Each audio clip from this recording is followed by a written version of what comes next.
It was a long drive. I'd been on the road for hours, my body aching from sitting in the same position, my eyes heavy with exhaustion. I had planned to make it to the city by nightfall, but I'd gotten stuck in traffic, and now, as the sky turned darker, I knew I wouldn't make it. My best option was to find a motel and get some rest. I was in the middle of nowhere, surrounded by miles of empty road and thick forests on either side. It was just me, my car, and the quiet of the night. I kept driving, hoping I'd eventually see some place where I could stop for the night. Finally, just as I was about to give up, I saw a sign ahead. Shadow Lane Motel, vacancy. The sign was old and faded, the letters barely visible. The motel itself was tucked back behind a line of trees, the small building looking run down and forgotten. But I was tired, and I didn't have much choice. I turned onto the narrow road leading to the motel, feeling a strange chill run down my spine. The motel had only a few rooms, each with a single dim light over the door. The parking lot was empty, except for an old car with rusted doors parked near the office. I parked in front of the office and got out of the car, stretching my legs and glancing around. The air was cold, and the silence felt heavy, like the world was holding its breath. I opened the door to the office, and a small bell above the door jingled. The room was dimly lit, with dusty old furniture and a counter with a stack of yellowed papers. Behind the counter was a man, staring at me with wide, unblinking eyes. His face was pale, and he had a strange, blank expression, like he was somewhere else entirely. "Can I help you?" he asked slowly, his voice flat and cold. Yes," I said, forcing a smile. "I'd like a room for the night." He nodded without saying anything, reaching under the counter and pulling out a small tarnished key with the number 4 on it. "That'll be $30, he said, sliding the key across the counter. I handed him the money, and he took it without looking at me, his eyes staring off into the distance. "Room 4, he said in a monotone voice. "Don't go anywhere else." I took the key, feeling a strange sense of dread creep over me. Something about the man in the motel felt off, but I was too tired to worry about it. I just wanted to sleep. I walked back to my car, grabbed my bag, and headed to room 4. The key turned easily in the lock, and I stepped inside, closing the door behind me. The room was small, with a single bed, a wooden chair, and a tiny bathroom. The walls were painted a dull yellow, and there was a faint smell of dust and something else, something rotten. I tried to ignore it, setting my bag down and flopping onto the bed. It wasn't the most comfortable place I'd ever stayed, but it would do for the night. I closed my eyes, hoping to fall asleep quickly, but the uneasy feeling stayed with me, gnawing at the edges of my mind. After lying there for a few minutes, I heard something, a faint shuffling sound coming from outside the door. My heart skipped a beat. I sat up, listening carefully, but the sound stopped. Maybe it was just the wind, or maybe the old man was checking on the rooms. I tried to shake it off, lying back down. But just as I started to relax, I heard it again. The shuffling, this time closer, followed by a low whisper, too soft to make out. I sat up again, my heart pounding in my chest. It sounded like someone was standing right outside my door. "Hello?" I called out, my voice shaking. But there was no response, just the quiet hum of the motel. I tried to brush it off as my imagination. I was tired, that was all. I lay back down and closed my eyes, telling myself to ignore it.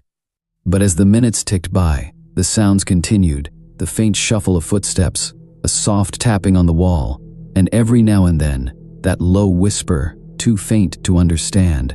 After what felt like hours, I finally drifted off to sleep. But it wasn't a restful sleep. I kept having strange, dark dreams filled with shadows and empty, staring eyes. I dreamed that I was wandering through the motel, lost in a maze of endless hallways, each door leading to another dark, empty room. I woke up with a start, my heart racing. For a moment, I didn't know where I was. The room was dark, the only light coming from a flickering bulb outside my window. I glanced at the clock. It was 2 a.m. I took a deep breath, trying to calm myself. But just as I was about to lie back down, I heard something that made my blood run cold. A voice, clear and soft. whispering right outside my door. "Come outside." I froze, my heart hammering in my chest. I didn't want to move, didn't want to make a sound, but the voice came again, louder this time, insistent. "Come outside." I didn't know what to do. Part of me wanted to open the door to see who or what was out there. But another part of me, the part that was screaming in fear, told me to stay inside, to lock the door and wait until morning. But then, I heard footsteps, slow, shuffling footsteps, moving away from my door. I felt a strange sense of relief, but it was quickly replaced by a deep, unsettling curiosity. What was happening in this place? Who was outside my door in the middle of the night, whispering to me?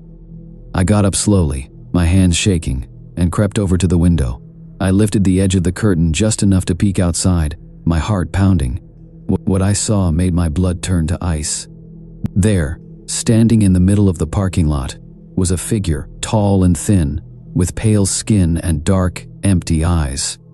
It was staring straight at my room, its mouth moving silently as if it were whispering. But there was no sound. I dropped the curtain, backing away from the window. My hands were shaking, and I could barely breathe. I didn't know who or what that figure was, but I knew I wanted nothing to do with it. I lay back down on the bed, pulling the covers up to my chin, hoping it would go away. I closed my eyes, trying to block out the image of that pale, staring face. After a few minutes, the whispering stopped. The room was silent again, and I started to relax, telling myself it was just a nightmare, just my tired mind playing tricks on me. But then I heard it again, the soft, slow shuffling of footsteps, moving down the hallway outside my door. The sound grew fainter, fading into the distance, and I felt a strange urge to follow it, to see where it was going. I got up, tiptoeing to the door and pressing my ear against it. The footsteps were almost gone, just a faint echo at the end of the hall. I took a deep breath, my curiosity getting the best of me, and opened the door just a crack. The hallway was empty, dimly lit by a single flickering light at the far end. I stepped outside, glancing around, but there was no one there.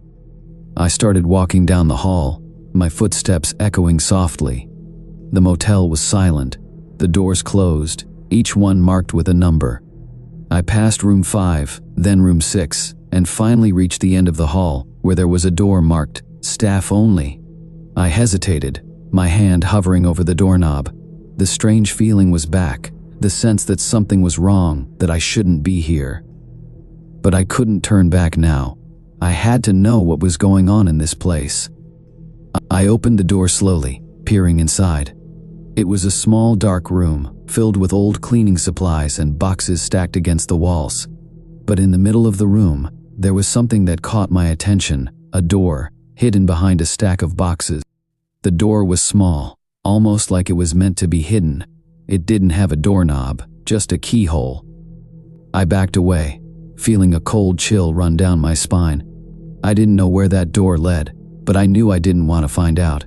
I turned and hurried back to my room, locking the door behind me and climbing into bed. I lay there for the rest of the night, too afraid to close my eyes, listening to every sound, every whisper, every creak of the floorboards. But nothing else happened. The motel was silent, and eventually, as the first light of dawn crept through the window, I drifted into a restless sleep. When I woke up, the sun was shining, and everything felt normal again. The strange events of the night felt like a bad dream, a nightmare brought on by exhaustion. I packed my things, eager to leave, and headed to the office to return my key. The old man was there, sitting behind the counter with that same blank expression. "Did you sleep well?" he asked, his voice flat and empty. I nodded, forcing a smile. "Yes, thank you." He took the key from me, his eyes never leaving mine. "Be careful on the road," he said, his voice low. "And don't come back." The words sent a shiver down my spine, but I didn't say anything. I just nodded, turned, and walked out of the office, grateful to be leaving. As I got into my car and drove away, I glanced back at the motel, watching as it grew smaller in the rearview mirror. But just before it disappeared from sight, I saw something that made my blood run cold. There, standing in the parking lot, was the same pale figure I had seen the night before, staring at me with those dark, empty eyes. I drove faster, my heart pounding, leaving the motel and its terrible secrets far behind me. But even now, sometimes, when I'm alone at night, I hear that soft whisper in the back of my mind. Come outside. And I know, deep down, that the motel on Shadow Lane is still waiting for me to return. The road stretched out in front of me, endless and empty. I'd been driving for hours, feeling the weight of sleep tugging at my eyes. My goal had been to reach my cousin's house by nightfall, but the flat tire had thrown off my schedule, and now it was already midnight. The only light came from the pale glow of the moon, casting strange shadows across the road. After another hour of driving through open land with no sign of life, I finally saw it, a small, flickering neon sign up ahead. As I got closer, I saw the words, Desert Haven Motel, glowing dimly in red and blue. The place looked old, with chipped paint and cracked signs, but I didn't have many options. I pulled into the gravel lot, parking near the front office. The place was nearly silent. The only other car was parked off to the side, covered in dust as if it hadn't moved in months. The motel had only a handful of rooms, each door painted a fading shade of green. I grabbed my bag from the passenger seat and walked toward the front office, feeling a strange sense of unease. The office was dimly lit, with a single overhead light buzzing faintly. I pushed open the door, and a bell chimed. The air was thick with the smell of mildew and dust. Behind the counter sat an older man, his skin pale and his eyes tired, almost lifeless. He didn't look up as I entered. Instead, he just stared down at an old newspaper, flipping slowly through the pages. "Excuse me," I said, clearing my throat. He looked up, his gaze cold and empty, making me shiver. "Need a room?" His voice was low, raspy, almost as if he hadn't used it in a while. Yes, just for the night," I replied. He nodded slowly, reaching under the counter. After a moment, he pulled out a key attached to a heavy brass keychain that read, Room 7. $30, he muttered, his eyes still fixed on me. I handed him the money and took the key, feeling the weight of his gaze as I turned to leave. "Good luck," he said softly as I stepped out of the office. His words hung in the air, strange and ominous. Room 7 was at the far end of the row, close to a small patch of trees that bordered the motel. I walked down the cracked concrete path, the only sound coming from the crunch of gravel beneath my feet. The air was heavy and still, and I couldn't shake the feeling that I was being watched. I finally reached the door, inserted the key, and stepped inside. The room was simple, a single bed, a dresser with an old TV on top, and a small bathroom off to the side.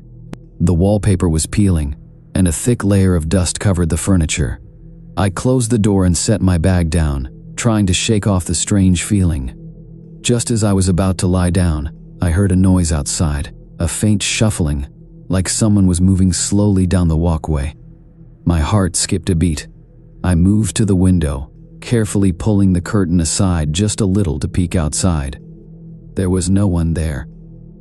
I shook my head, telling myself it was just my imagination. I was tired, that was all. I lay down on the bed, closing my eyes, trying to relax. But sleep didn't come easily. My mind kept drifting back to the old man in the office, his cold, lifeless eyes, and that strange whispered, "Good luck." What had he meant by that? Just as I was starting to drift off, I heard it again, a soft shuffling sound outside my door. My eyes snapped open, and I held my breath, listening. The sound grew louder, moving closer, until it was right outside my door. I could hear breathing now, slow and steady, just on the other side of the wall. My heart was pounding, and I didn't dare move. Suddenly, there was a soft knock, 3 slow, deliberate knocks that echoed through the room. I stayed perfectly still, waiting, hoping whoever it was would go away. After a long moment, the footsteps moved away, fading into silence. I let out a breath, feeling my body relax. But my relief was short-lived. Just as I was about to close my eyes again, I heard another sound, this time coming from inside the room. It was a faint scratching noise coming from the wall near the bed. I sat up, staring at the spot where the sound was coming from, my pulse racing. The scratching grew louder, like someone was clawing at the wall from the other side. I backed away, feeling a surge of panic. What is that?" I whispered to myself, my voice barely more than a breath. The scratching stopped, and the room fell silent. But then, I heard a voice, a low, whispering voice, faint and distant, as if it were coming from the wall itself. Help me." The words sent a chill down my spine. I backed up to the door, my hand reaching for the doorknob, ready to run. But then I froze. The voice came again, louder this time, more desperate. "Please, help, Mum." I didn't know what to do. Every instinct told me to leave, to get out of that room, and never look back. But something in the voice, the desperation, the pleading tone, made me hesitate. I took a deep breath, steeling myself, and approached the wall where the sound was coming from. I pressed my ear to the wall, listening. "Help. Trap." The voice was clearer now, filled with fear and pain. It sounded like a woman, her voice weak and trembling. I stepped back, my mind racing. Who was she? How could someone be trapped in the wall? I looked around the room, my eyes landing on a small vent near the floor. The cover was loose, hanging off one side as if it had been pried open before. I knelt down, my hands shaking, and pulled the cover off, revealing a dark, narrow space behind it. "Hello?" I whispered into the darkness. There was no answer, only silence. I stayed there, crouched by the vent, listening, hoping to hear the voice again. But it didn't come. After a few minutes, I let out a sigh, feeling a strange mix of relief and disappointment. Maybe I had imagined it, maybe I was just tired, and my mind was playing tricks on me. I put the vent cover back in place, got up, and went to the bathroom to splash some water on my face. The bathroom was small, with cracked tiles and a mirror that was slightly fogged. I turned on the faucet, splashing my face with cold water, trying to clear my head. As I looked up at my reflection, I felt a chill run down my spine. There, in the mirror, was the faint outline of a face, a pale, hollow-eyed face, staring back at me from behind my shoulder. I spun around, but there was no one there. My heart was racing, and I could feel a cold sweat on my forehead. I backed out of the bathroom, my eyes darting around the room, half expecting to see someone lurking in the shadows. The room was empty, but the uneasy feeling lingered, filling the air like a heavy fog. I sat down on the bed, my hands trembling. I needed to get out of there. I grabbed my bag, deciding to leave the motel and drive through the night if I had to. As I reached for the doorknob, I heard it again, the same soft whisper, this time coming from behind me. "Don't go." The voice was clear, almost pleading. I turned slowly, my hands still on the doorknob, my heart pounding. There was no one there, but the voice came again, softer this time, like a breath. "Don't leave, Mum." I backed up against the door, fear gripping me. I didn't know what to do. Every instinct screamed at me to run, but something about the voice, the sadness in it, made me hesitate. "Who are you?" I whispered, my voice barely audible. There was no answer, only silence. I stood there, waiting, but the room was still and quiet, as if the voice had never been there. Finally, I opened the door and stepped outside, breathing in the cold night air. I looked around, half expecting to see the old man from the office watching me, but the parking lot was empty. I turned to leave, but something made me glance back at the room. The door was still open, and for a brief moment, I thought I saw a shadow move inside, a dark shape flitting across the room. But when I blinked, it was gone. I got into my car, my hands still shaking, and started the engine. As I pulled out of the parking lot, I looked back one last time, feeling a strange sense of sadness mixed with relief. The Desert Haven Motel stood there, silent and empty, its neon sign flickering in the darkness. And in the back of my mind, I could still hear the faint echo of that voice, whispering in the night. "Don't leave me." The road stretched out ahead of me, empty and dark under a cold night sky. I had been driving for hours on my way to visit my parents in another state, hoping to get there by morning. The radio had stopped picking up stations long ago, leaving me alone with the soft hum of the engine and the occasional howl of the wind. It was getting late, and my eyes were growing heavy. The landscape around me was desolate, just rolling plains with barely any signs of life. I was starting to wonder if I should just pull over and take a nap when I saw a flickering neon sign up ahead. As I got closer, I could make out the words, "Last Stop Motel." The building was a rundown, one-story structure with a line of doors, each one leading to a separate room. The parking lot was almost empty except for an old dusty truck parked near the office. I wasn't picky at that point, I just wanted a place to rest. So, I pulled in and parked my car, grabbing my small overnight bag before heading toward the office. The office door creaked as I pushed it open, and a small bell above the door chimed. Inside, the air was stale, and a faint musty smell hung in the room. Behind the counter sat a thin, elderly man with a weathered face. His hair was gray and unkempt, and he wore a faded flannel shirt. He looked up as I entered, his eyes dull and tired. Even he greeted me with a nod. "Need a room?" "Yes, just for the night," I replied, trying to sound casual even though I felt a strange tension in the air. He grabbed a key from behind the counter and handed it to me without saying much. The key was attached to a rusty keychain with the number 13 engraved on it. I felt a shiver as I took it, but I brushed it off. It was just a number after all. "That'll be $30, he said, his voice low and gruff. I handed him the cash, and he slid it into the register without even looking at me. "Room's down to the end, on the left," he said, nodding toward the row of doors outside. "Enjoy your stay." There was something in his tone, something unsettling that made me pause, but I shrugged it off and headed back outside. The wind had picked up, and it whipped around me as I made my way to room 13. The room was as run down as the outside of the motel. The walls were covered in peeling wallpaper, and the carpet was worn and stained. A single dim light bulb hung from the ceiling, casting a weak yellowish glow over the room. The bed looked old, with a thin, scratchy blanket, but at that point, I didn't care. I just wanted to sleep. I tossed my bag onto the chair by the window and sat on the bed. I pulled out my phone to check for any messages, but there was no signal. Great. I decided to set my alarm and put it on airplane mode to conserve battery. Then, I turned off the light and lay down, letting the darkness settle over me. But sleep didn't come easily. The room was dead silent, except for the faint hum of the wind outside. I closed my eyes trying to relax, but a strange feeling kept nagging at me. It was as if something was off, something I couldn't quite put my finger on. Then, just as I was about to drift off, I heard it. A soft creaking sound coming from somewhere outside my door. My eyes snapped open, and I held my breath, listening.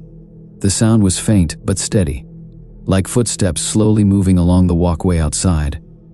My heart started to race as the footsteps grew louder, coming closer to my room. I wanted to tell myself it was just another guest, maybe someone checking in late like I had. But something about the sound felt wrong. The footsteps were too slow, too deliberate, like whoever was out there was taking their time. The footsteps stopped right outside my door, and I froze, barely daring to breathe. I could hear faint, shallow breathing just on the other side of the door, as if someone was listening for any sign of movement inside. I lay perfectly still, hoping that whoever it was would just go away.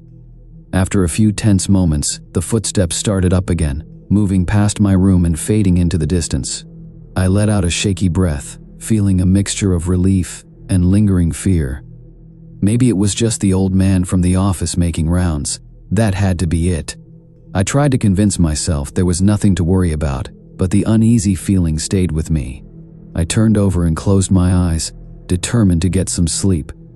I must have dozed off because the next thing I knew, I was jolted awake by a loud banging sound.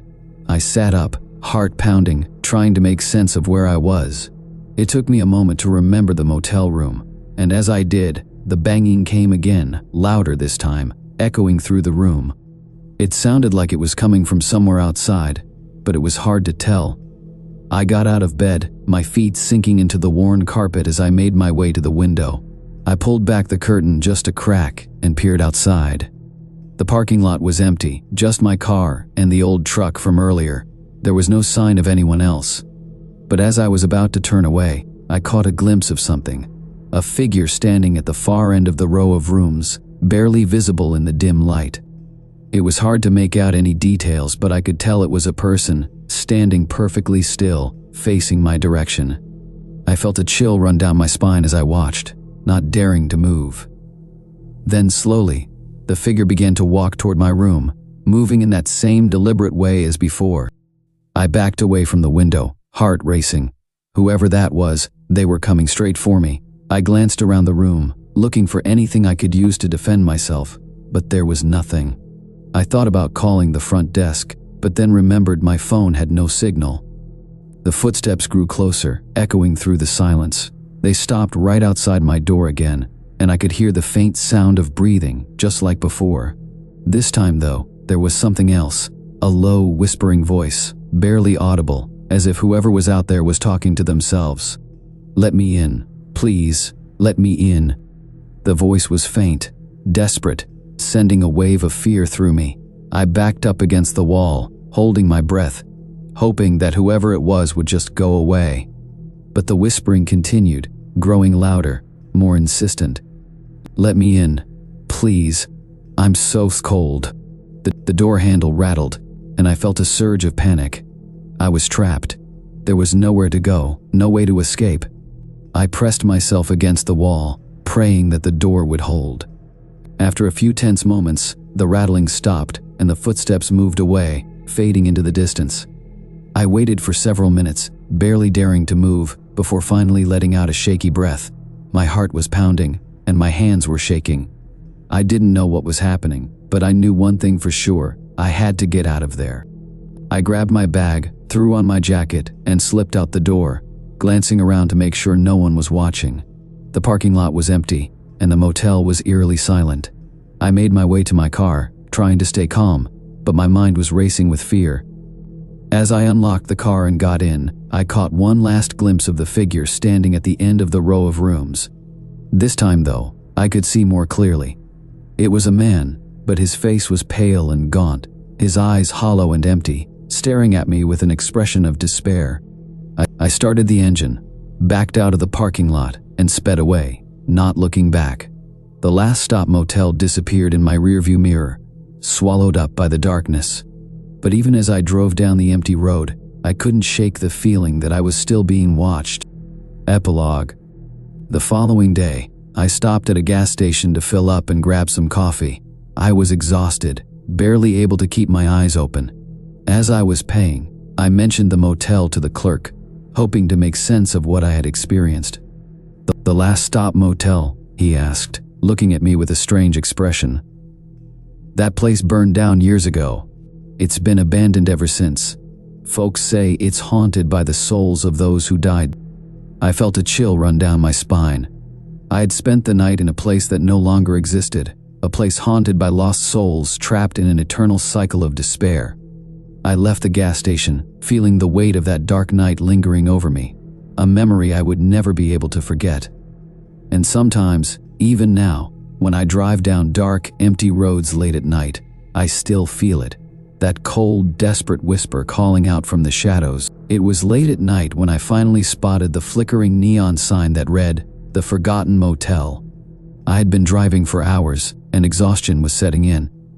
The road was long and dark, with only the sound of my tires on the pavement to keep me company. I pulled into the gravel parking lot, grateful to find a place to rest. The motel was old and run down, with peeling paint and broken lights. I stepped out of my car and felt a chill in the air. It was quiet, too quiet. The only sound was the soft rustle of leaves in the wind. I took a deep breath and walked toward the office. As I entered, a small bell above the door jingled, breaking the silence. The office was dimly lit, and the walls were covered in yellowing wallpaper. A woman sat behind the counter, her hair pulled back tightly in a bun. She looked up at me with tired eyes. "Welcome to the Forgotten Motel," she said in a monotone voice. "Need a room?" "Yes, please," I replied, trying to sound cheerful despite my fatigue. "Room 7 is available," she said, handing me a key. It was old, with a brass keychain that had the number 7 engraved on it. $30 for the night, no refunds. I paid her and took the key, feeling a strange sense of unease. "Thank you," I said, but she had already turned away, her gaze fixed on the wall as if waiting for something to happen. I left the office and made my way to room 7. The hallway was dim, with flickering lights overhead. Each door looked the same, worn and weathered. As I approached my room, I noticed the door was slightly ajar. I hesitated for a moment, then pushed it open and stepped inside. The room was small and musty. The bed was unmade, and there was a faint smell of mildew in the air. I set my bag on the chair and closed the door behind me, locking it. I wanted to take a shower and rest, but something made me uneasy. I couldn't shake the feeling that I wasn't alone. After a quick shower, I settled onto the bed, trying to relax. I turned on the TV, but the screen was fuzzy and the channels were all static. Sighing, I turned it off and lay back, closing my eyes. Just as I was about to drift off, I heard a noise, a soft tapping sound coming from the wall beside me. At first, I thought it might be the pipes, but it sounded more like a knock. I sat up, straining to listen. The tapping continued, rhythmic and persistent. It was coming from the other side of the wall. Curiosity got the better of me, and I stood up, walking over to the wall. "Hello?" I called softly, pressing my ear against the cold surface. There was no response, just the sound of my heartbeat. I shrugged it off, thinking it might be an old building settling or something like that. But as I turned back to the bed, I noticed the temperature in the room had dropped. I wrapped my arms around myself, feeling a sudden chill. I turned the heater on, but it barely warmed the air. I climbed back into bed, pulling the covers tightly around me. The tapping resumed, louder this time, accompanied by a soft whisper. I strained to hear, my heart racing. It sounded like a child's voice, faint and pleading. "Help me. Help Mum." My breath quickened, and I sat up again, terrified. "Is anyone there?" I called out, but there was only silence. The whisper faded, leaving me alone with my fear. I decided I needed to get out of the room for a bit. Maybe fresh air would help clear my head. I opened the door and stepped into the dim hallway. The air felt heavy, and I glanced around, feeling as though I was being watched.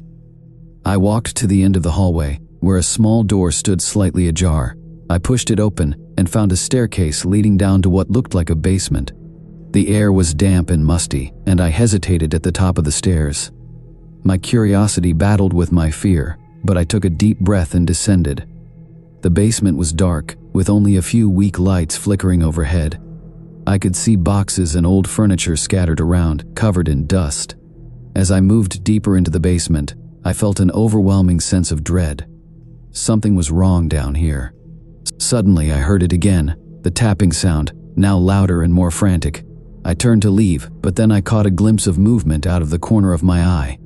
In the shadows, I saw a small figure, a girl, no older than 7, with tangled hair and a dirty dress.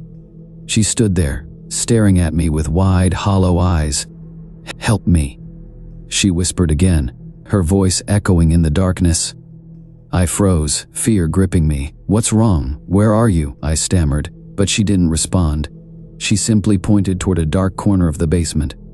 I took a hesitant step forward, my heart pounding. The girl vanished into the shadows, and I felt a cold breeze wash over me. "Wait," I called out, but there was no answer. I squinted into the darkness, trying to see where she had gone, but it was too dark. Suddenly, the tapping grew louder, and I felt a surge of panic. I turned to run back up the stairs, but as I did, the lights flickered and went out, plunging the basement into darkness. My heart raced as I stumbled in the blackness, disoriented and terrified. I finally reached the stairs and scrambled up, pushing the door open with all my strength. I slammed it shut behind me and locked it, gasping for breath. I leaned against the door, trying to calm my racing heart. What was happening? Who was that girl? I wanted to leave the motel and never look back, but the thought of driving back out into the dark, empty road terrified me even more. I stood there for a moment, listening to the silence, trying to convince myself that it was just a nightmare. But then I heard it again, the tapping. It was coming from my room. Trembling, I turned and walked slowly back to room 7. The door was still shut tight, but the tapping continued, persistent and eerie. I grabbed the handle, hesitated, and then pushed the door open. The room was empty, but the tapping was louder now, echoing from the walls. I felt a wave of nausea wash over me. "Who's there?" I shouted, my voice shaking. "What do you want?" Suddenly, the room grew cold, and I could see my breath in the air. The lights flickered, and for a brief moment, I saw her again. The girl, standing in the corner of the room, her face pale and twisted in fear. "Help me," she cried, reaching out toward me. I felt frozen in place, unable to move or speak. The atmosphere grew heavier, as if the very air around me was thickening with dread. "Please, you have to help me," she pleaded, tears streaming down her cheeks. Where are you?" I managed to stammer. "What do you need?" The girl pointed to the wall, her eyes wide with terror. "The door. You have to open the door." I took a step forward, my heart racing. "What door?" I asked, my voice barely above a whisper. But before I could say more, the lights flickered again and the girl vanished. I felt a surge of desperation. I couldn't leave her trapped here. I moved to the wall where she had pointed, and I pressed my hands against it, searching for any sign of a door. My fingers brushed against a crack, and I felt a strange energy pulsing through the wall. Suddenly, the tapping resumed, louder than ever.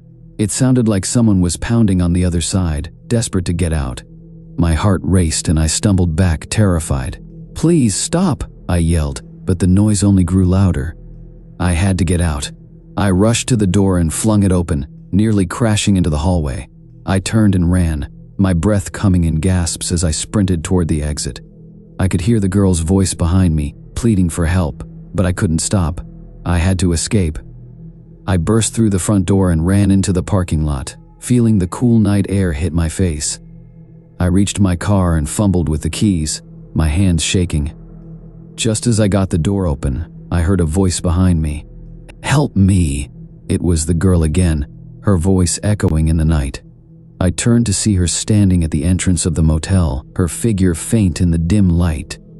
"Please don't leave me," she cried, her eyes filled with fear. I felt torn.